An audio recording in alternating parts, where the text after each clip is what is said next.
Episode 2 of Introduction to Mineralogy. I'm looking at it and, Ruri, did you just make a scientific discovery and you're like, oh, it's not gold though?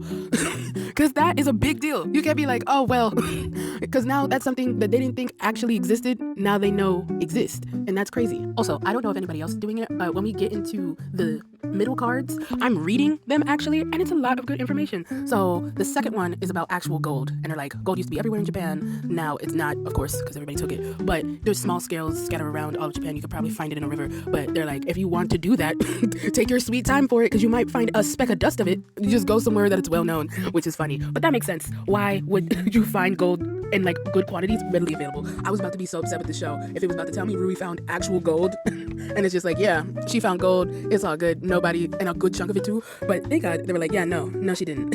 And if you look closely at Rui's phone, she did buy the crystal, or maybe she made a phone charm out of the crystal that she got out of first episode. That would be nice. I like the touch. Okay, so we are panning for real gold, and then at the end they give her a huge nugget of it. I looked up a nugget relatively that size, and that's like $700, $800 right in her hand at minimum. I love how everything conveniently happens for them. I understand why, for educational purposes and to make the show run longer so they could teach us more. But I'm just saying, it's really convenient. Now we're into episode 3. Not Nagi giving Rui university academic credit on a thesis paper. Let's go. And she's in high school. That's going to be great.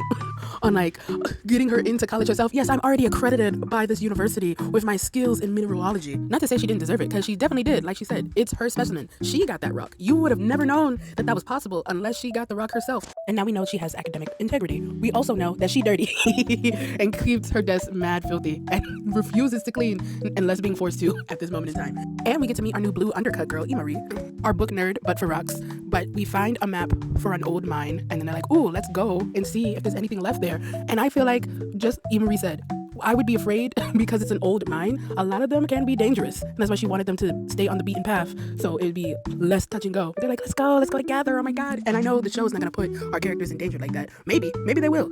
Not Rui calling her out, being like, 2 seconds ago, you had no answers for what this rock is. But now you got all the answers in the world.